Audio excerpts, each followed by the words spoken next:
Linkin Park are the definitive leaders of the nu metal genre. They've sold over 35 million records worldwide and show no signs of slowing down. But these talented stars didn't blaze trails overnight. They struggled for years to gain recognition and respect in the music industry. You're just trying to prove, like, hey, I'm not jobless.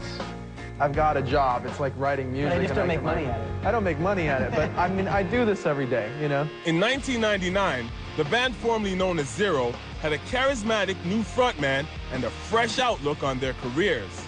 To herald the changes, the group renamed themselves Hybrid Theory. Hybrid Theory is definitely a lot more than just a combination of sounds.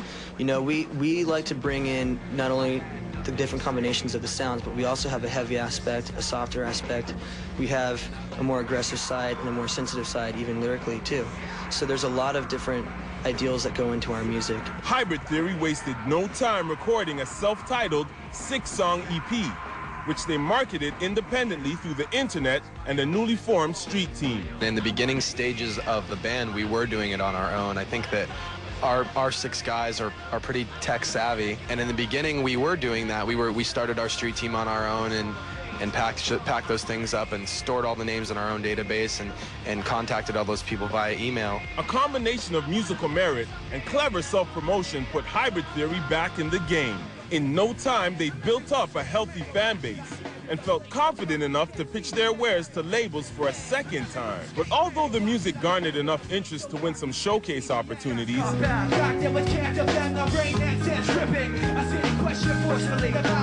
there were still no offers on the table. We pretty much just focused all of our energy on the songs, and that really was our basis for what we wanted to do. And then after we got the songs together, we put the demo together, and then we started showcasing for the labels and doing a few shows here and there. By 2000, the band was at a standstill.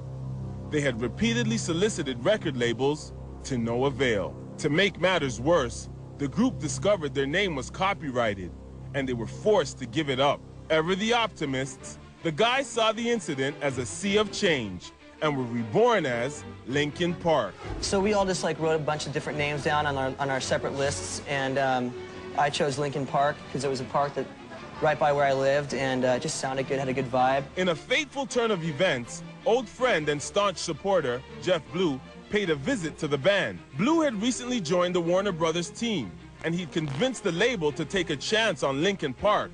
They were finally getting their break. Ready to start a rock and roll revolution, the guys seized the opportunity and never looked back. In October 2000, Linkin Park proudly presented their label debut, Hybrid Theory, to the world. And the world responded. Within 5 weeks of the album's release, it sold over 500,000 copies. Gold records, sold-out tours, and massive airplay took Linkin Park from starving artists to megastars in the blink of an eye. When we started and Mike and Brad were originally working on music on a 4-track, I think the point of everything was just to enjoy ourselves and do something that we love, which is write and play music. The album spawned smash hits like Crawling and In the End. But in the end, it doesn't even matter. While the first single, One Step Closer, became the rock anthem of 2001.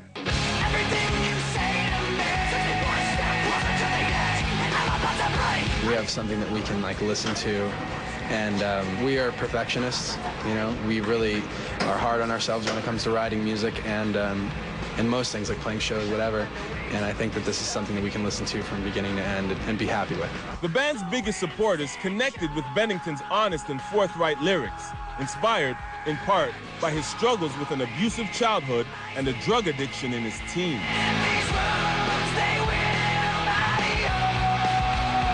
Crawling is a really emotional song. It's got a lot of very deep lyrics, and it's kind of like admitting something that you don't really like to admit, which is, having a problem with yourself. And sometimes you have to like learn how to deal with living inside of your own skin and being the person that you are, you know, day to day. And that's not something to be ashamed of or anything like that. It's just something that isn't always peachy. He said he may write something that's really like straight ahead, whereas I might write something that's really like what our producer Don would say, poor me. Like I write a lot of stuff that's just like, oh God, I'm so bummed or whatever. But we find a way to put those things that are a little more, hopefully a little more intelligent than like just whatever comes out of your head, and work with them a little bit and come up with something we're really proud of. Hybrid Theory would go on to become the biggest selling album of 2001. With over 19 million sold worldwide and a huge fan base in Canada, Linkin Park were the new kings of the music industry. Obviously, we're just normal guys who make music, and we do what we do, and we work hard at it, you know, and hopefully in that people, you know, who want to do something can see that and say, you know, if I work hard, I want to get where I want to be, and that's an inspiration. That's actually a song by Nas. Our goal as a band is to make music. And our goal has always been to make the best music that we possibly can. In 2002, the band released Reanimation, a well-received compilation of remixes by some of the biggest names in the biz. But for all their success, Linkin Park couldn't escape the old public pastime of building up a hero just to knock them down again. Linkin Park came under fire from critics who claimed their music was manufactured angst. People made jokes about like us being like put together by a boy band producer thing or something. They said we were, you know, what if they're manufactured? It was a big scandal, and obviously that's like ridiculous. In fact, the entire nu metal genre was called into question, criticized for being a part of the same star-making machinery that created prefab pop stars.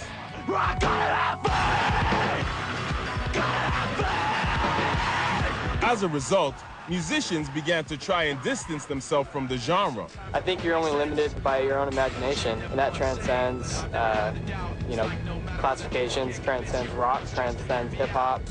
You know, there's people all over the place that are doing all kinds of great things right now, so we just like trying to take that to the next level. In 2003, Linkin Park fought back with a well-crafted sophomore release called Meteora.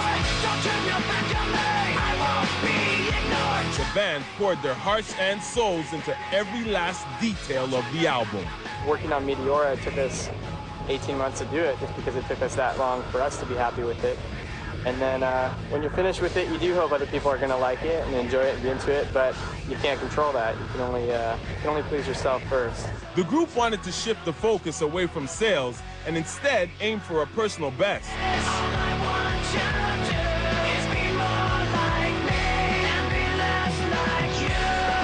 Meteora went on to receive widespread critical acclaim, silencing critics who questioned their authenticity. Going into this second record, there was a certain level of trust there. Yes, they've grown up, they've seen the world, but when they came to the studio, they left their egos outside, and we could work and make a great record. And that's a unique thing. That doesn't happen a lot of times with successful bands. To promote the album, Linkin Park went back on the road for another 2 years. When we went to Malaysia, it was kind of crazy. We got off the plane, and there was like, let's say maybe 100 people waiting for us in the airport. We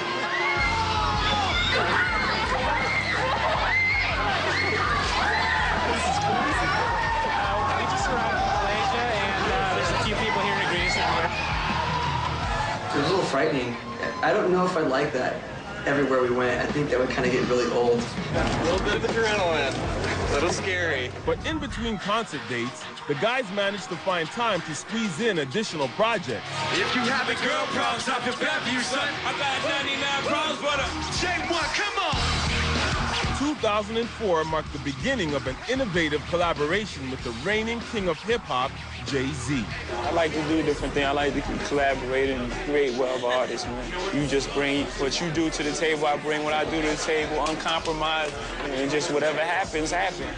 I love that. Just happen to be a pimp with a tragedy. She wants us to end her friend. She gave me one more chance to forget you.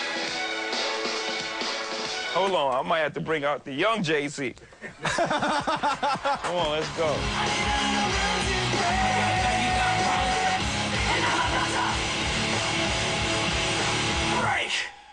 Good, man. You know, there's something about this song that says hit. If we could just get Jay-Z on this track, it'd be big. Bringing the concert